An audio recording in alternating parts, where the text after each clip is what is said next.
Okay, welcome everyone to this session on understanding and supporting young people experiencing suicidal ideation in educational settings.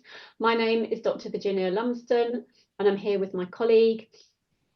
Hi, Dr. Daniel Jones from Kent Educational Psychology Service.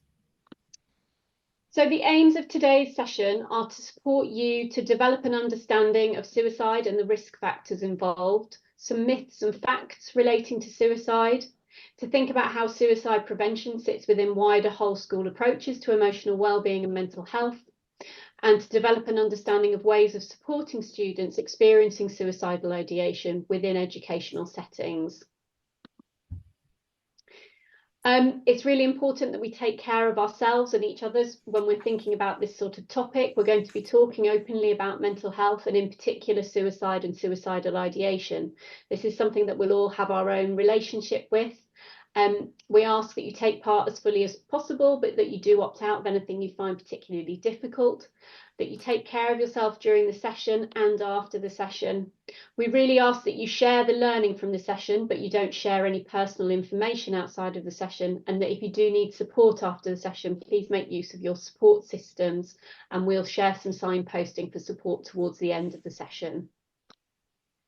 We'd like to acknowledge these organisations whose material we've incorporated in the session today. And next slide. Just the context for today's session. It's important to note that the training sits within your own individual education setting policies and keeping children safe in education. It's important to know your own role and to follow the policies and procedures within your own education setting to ensure that any disclosures are appropriately recorded, that appropriate staff are informed, and that there's effective multi-agency working when required. Children and young people's safety and well-being is paramount. A team approach is really important within education settings, but also between agencies. Next slide, please. So a little bit of context around the national landscape. Unfortunately, we know that suicides by children and young people have been increasing nationally since 2010. Each suicide is devastating and has a huge, long-lasting impact on families, friends, and the wider community. And I'll hand over to Dan. Thank you. What we've got next for you is a video. It's a video of a grown woman speaking about her suicidal thoughts. So it is quite hard-hitting, and to be aware of that before you watch the video. I think it's quite an effective video in terms of her talking around that point of when you are thinking about suicide and about what help you need at that point in time. So if I please ask if the video could be played now. Like I'm drowning. I feel like I'm underwater. Suicide, I feel like I'm drowning. I feel like I'm underwater. I can't breathe. My eyes are open and I'm looking around, but everything is shaky and unclear and vague. And I feel this most overwhelming sense of despair and hopelessness. And I just don't know what to do. I can't come up for air. I can't actually take in a breath. I'm desperate to take in a breath. And I'm just drowning with just the whole hopelessness and despair of the whole situation. That person at that moment when they feel like killing themselves and they feel like suicide, it feels like the only option available. And in fact, the option that they're choosing is to die, is to actually end their life. And there's a point where it doesn't become an option anymore. It becomes an absolute that actually this is what you need to do. You can't cope anymore. This is what you actually have to do.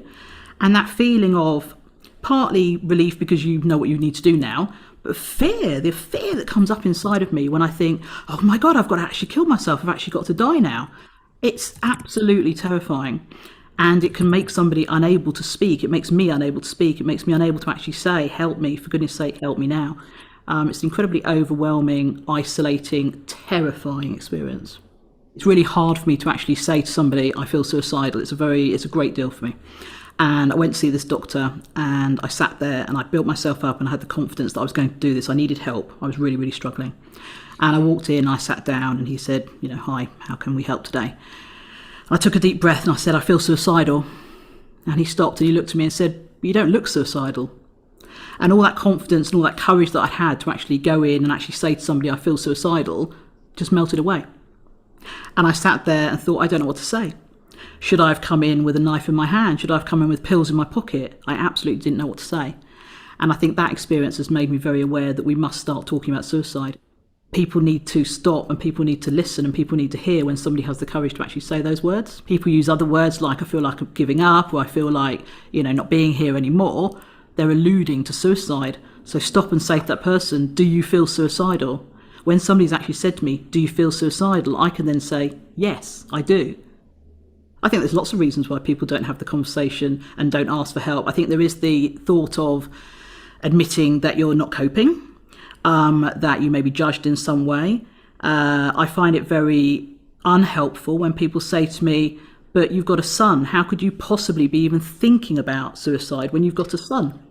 And when people say that, it actually makes me feel so guilty, because in my mind, when I'm in that state of wanting to kill myself, it's like I'm blinkered and that I can only see this one option that I have in front of me.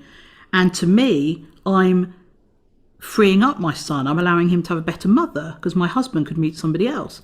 And to me, it seems the right thing to do. Afterwards, of course, you deal with all the guilt and the shame of even feeling like that, because I adore him. But at that moment, when somebody says to me, why do you feel like this? Why do you feel like suicide? Think of your son. It breaks my heart, because I am thinking of him, but in a distorted way.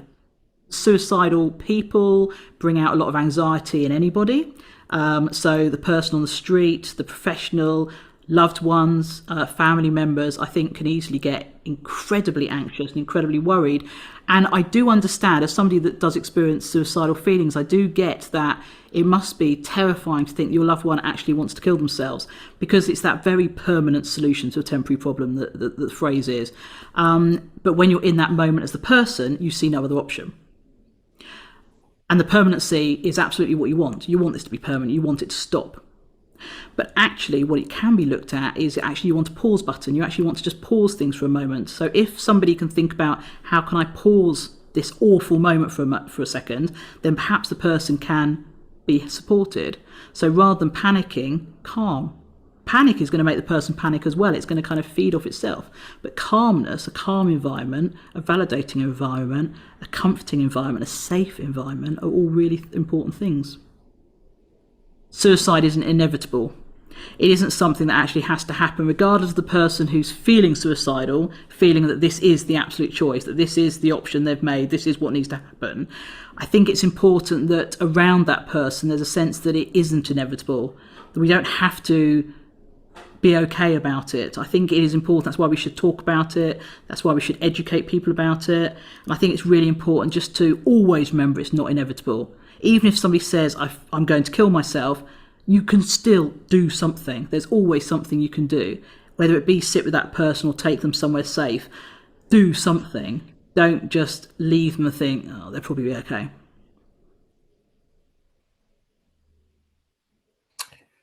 Okay, thank you. I'm not sure whether people can actually see the video at that point. You can find that on YouTube, but what was being said is the most important thing.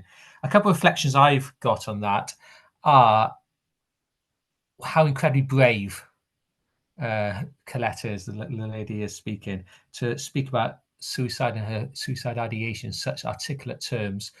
What we know is that for many of us, we work with children and young people who, because of their age, because of different capacities, perhaps will not be able to articulate quite how they're feeling in the same way. And that's to bear in mind. A couple of things that also stood out to me was the need she had for someone to ask her directly around, do you feel suicidal? I've seen that as a relief, which I thought was a really brave reflection. And also how she articulated that, she talked about having a son, and when she was in the mindset of suicidal ideation, about how she termed it distorted thinking, which I think is a really good way of thinking. It's not thinking logically at that point. That distorted thinking, that you're thinking this is for the best. I'm doing this for my son almost. So I thought that was a really perhaps a way of explaining perhaps some of those thoughts that are quite difficult to explain. I'm going to go on to talk about risk factors, which you can see on this slide. And I think it is a really important thing to think about. And what are the risk factors when working with young people, work with children? What are the signs? What are some of the things that we need to look out for children that may be at higher risk of suicide? And a key factor here is that it is rarely caused by a single factor. It is complicated. It is complex. It's about as it says there, biological, social, psychological interplay. And yes, there's certain things that can be a sign or can be seen as a greater risk factor. It says there, man, history of suicidal behavior, alcohol, economic difficulties, negative life events, social factors. All these things can come into play, but it is not the case to use these as a predictive value in determining the likelihood of suicide. There we know that there's many people who have mental health difficulties, many people who have economic difficulties that do not go on suicide. Most people, in fact. So actually, one thing of these is not to overemphasize one thing. It is about that complex interplay that we still don't really understand. Okay, next slide, please. Suicidal ideation, as we know, is something that might be seen as a sign, and certainly can be a significant predictor. I guess that we do need to caveat this in some ways, in that, as it says there, the research has shown that the pathways to suicide or the factors leading to suicide, I think, are distinct from those that govern the transition from thinking to suicide to attempting suicide. So that's really key to hold on to. We know that many young people express at some point suicidal ideation, self-harm ideation, etc. And certainly no way are all of them going to go on to attempt a suicide, but it is there as a possible predicting factor that we need to consider. And we'll talk more about that later. Okay, next slide, please. I think it's useful at this point to just think about some of the myths, because there are certainly many myths out there around suicide, and go through these quite quickly.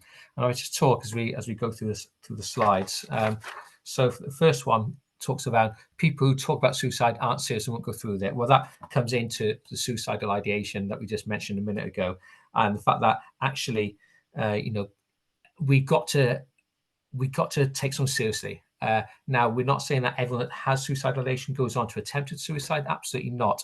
But it's important that we do take that seriously.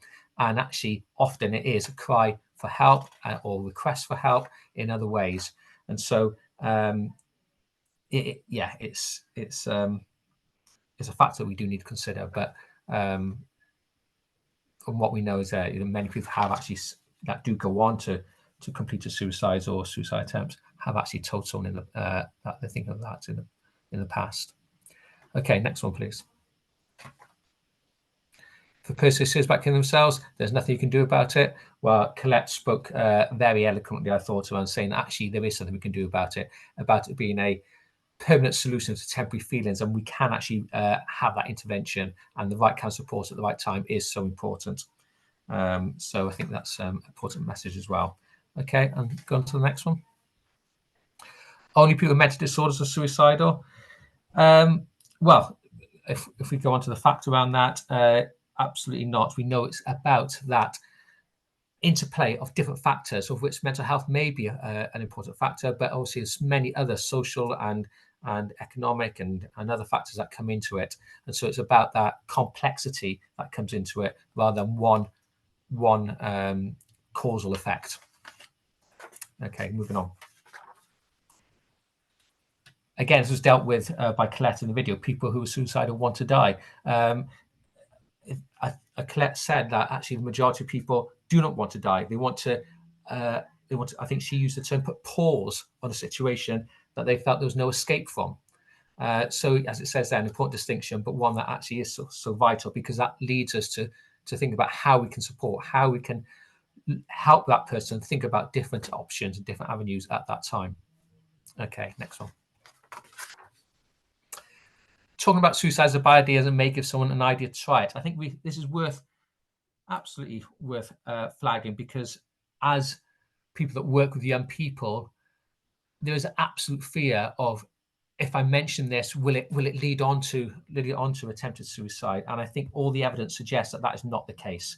Talking about suicide does not increase the risk of suicidal ideation, and that's a really important message to give across. In fact, it can be really helpful. It says that, but there, once someone starts talking about suicide, they've got a better chance of discovering options that aren't suicide. So I think it's a really important message that we give out, that actually using that language, asking someone directly, is often a huge relief, and something we should be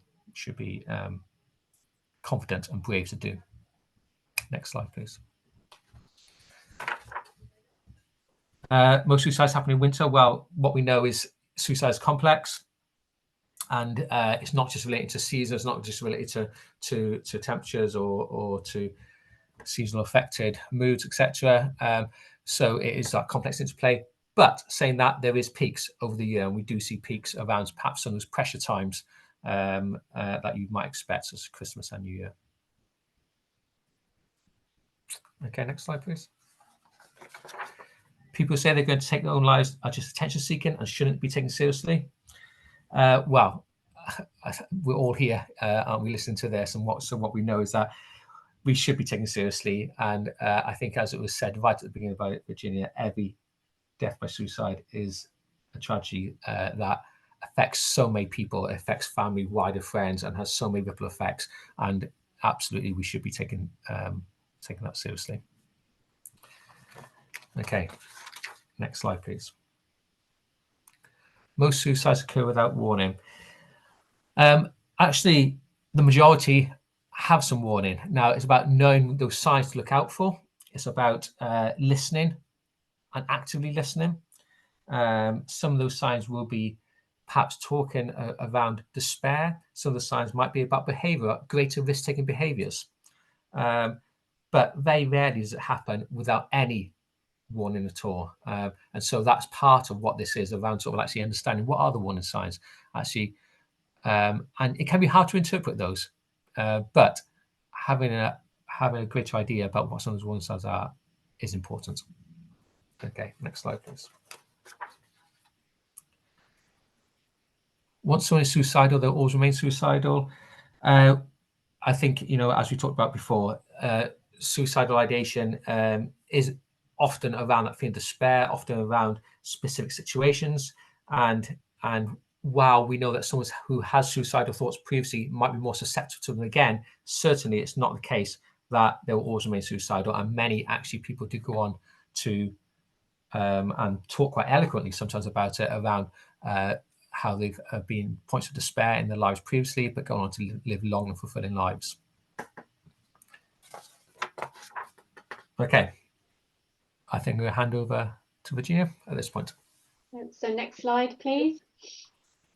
So thinking about how we support children and young people in educational settings, it's really important to recognise that suicide awareness and prevention are not separate to whole school approaches to emotional wellbeing and mental health. They're very much integrated. A whole school approach to emotional wellbeing and mental health provides a really good foundation for suicide prevention. So, for example, it supports a culture of wellbeing, it reduces stigma so that children, young people and staff can feel comfortable talking about emotional wellbeing and mental health. It also helps to address potential risk factors such as bullying. So each school should have a healthy school policy. The prevention needs to be aimed at the whole school, so students, teachers and staff and the school environment. And research shows that it may be more effective for suicide prevention to focus on improving the knowledge and attitudes of students regarding difficulties such as low mood and other mental health problems, and on the use of mental health services, rather than focusing solely on psychoeducation around suicide and suicidal ideation. So really pointing towards those whole school approaches. Next slide, please.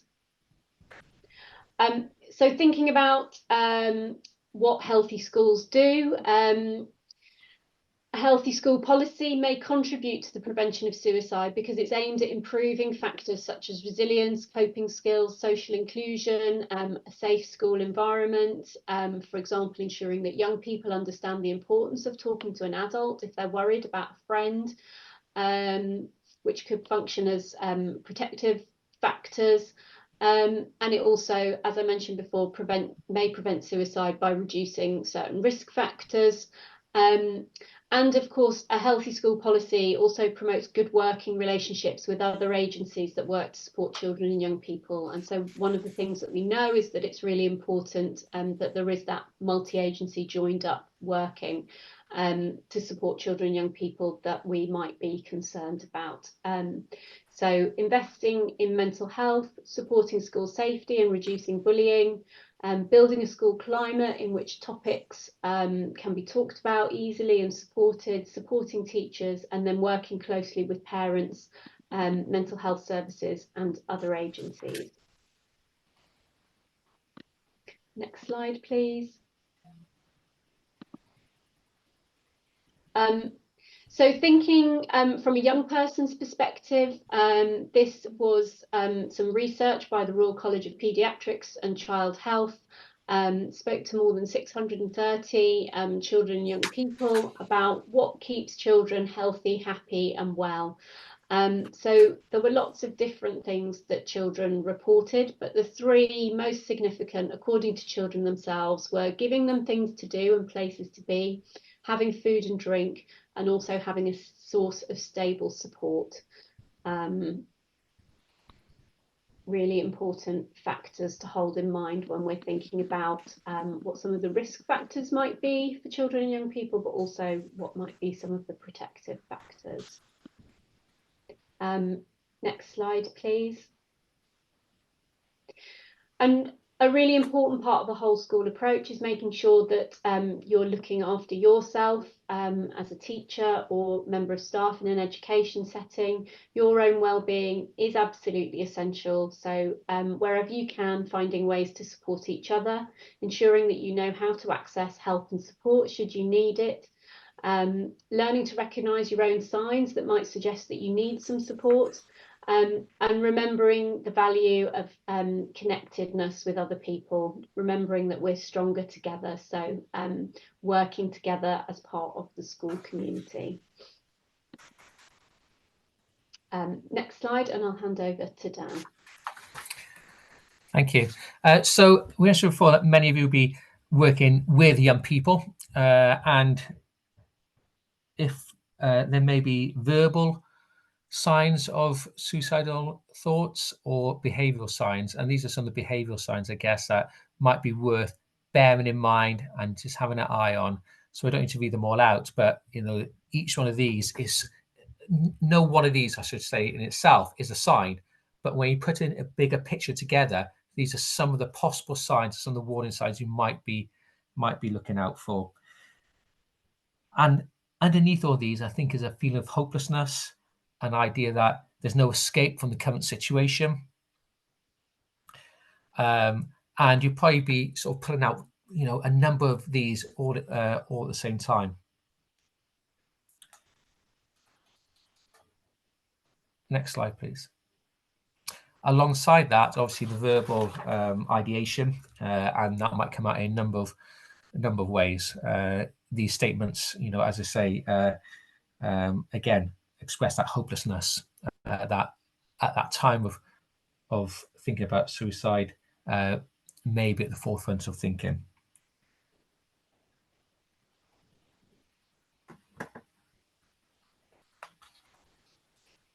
Okay, next slide, please. So the question then comes about, well, okay, we may have some concerns around a young person, and where do we go with that? What do we do with those concerns? Well, the first point is around, and this comes from the Samaritans, but the importance of active listening and actually being present, being with the young person, and about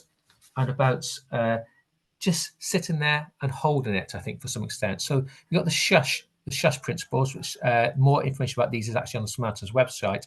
But S stands for show you care. H, have patience, so sitting there and being with the young person.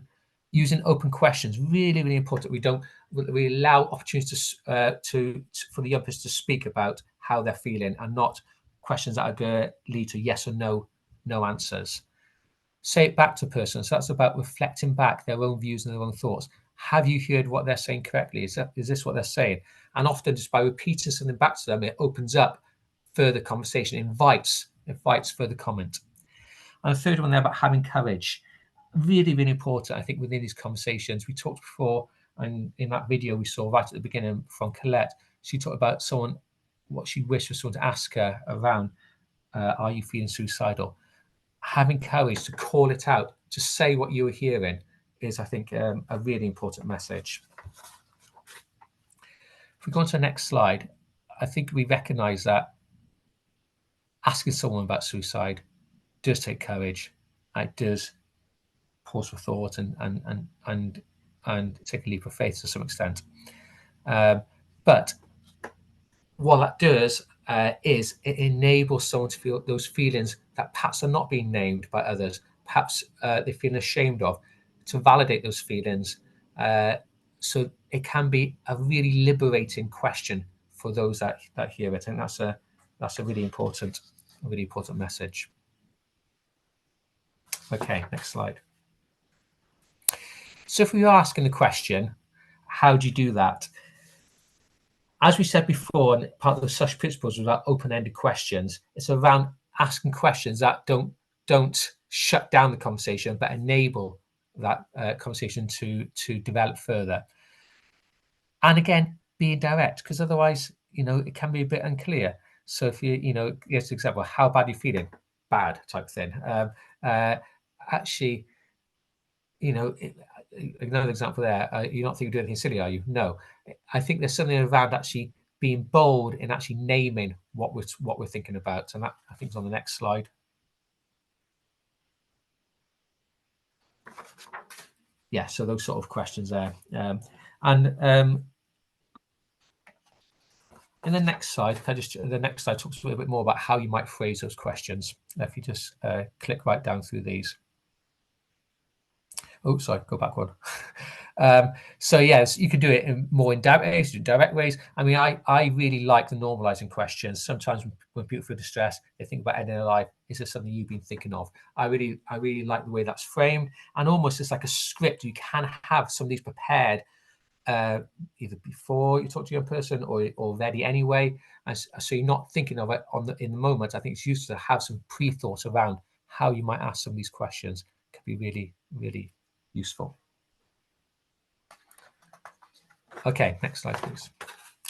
So you get to that point where actually you might have asked a question, you might be in a conversation with a young person who's thinking about suicide, and what is your role within that?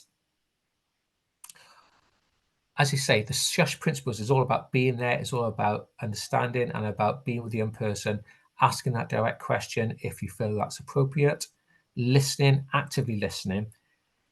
And then active listening means that you can actually act on what's been said. That looking for uncertainty, looking for ambiguity is really important. Colette said in her video that actually people don't want to die, they want solutions, they want a way out. And actually that where you find that uncertainty, that ambiguity, will give you options to, if appropriate, sort of perhaps suggest something different. Remind them that problems are temporary, but suicide is a permanent solution, that help is available, treatment is effective, that they'll be able to enjoy life again, that actually people do come through this and live happy, long lives. So actually remind them of these things. But it's also really, really important that actually about emergency help and actually putting plans in place for that young person to stay safe. So needing think about contact, who else needs to know around what's the emergency plan, and a school should have a safety plan around that, and you certainly should not be holding this by yourself. And that's a really key part of being a safe and a healthy school, is around what's the process around this if someone does express suicidal ideation. I think that comes a little bit more on the next slide.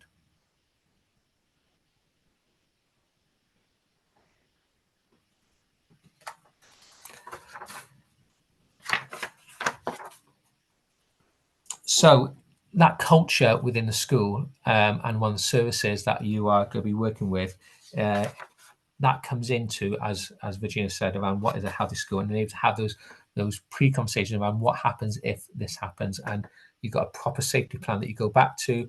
You really explain to a young person about who you're going to be disclosing this information to, who else is going to need to know about that, and then the importance of, does someone need to stay with that young person? Are they actively at suicidal risk right now? What is the plan for that person? And using them with planning that plan with them is really important. Okay, next slide, please. I'll just give you a minute to read through this.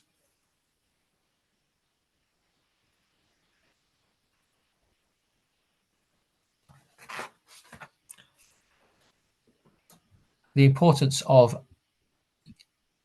you not holding this by yourself cannot be stressed enough. Obviously, coming to a talk such as this is probably because you work with young people, and you may be a designated safeguard officer within a school or within another educational situation, but actually there needs to be a crisis response team, and that needs to be named, and somewhere in the school, the policy have that within school. And that's really important, and going back to schools and actually locating that is really important.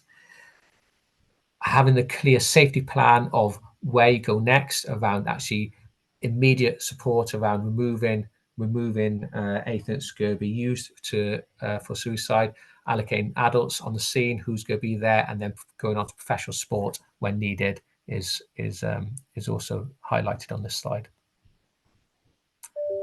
Okay, next slide.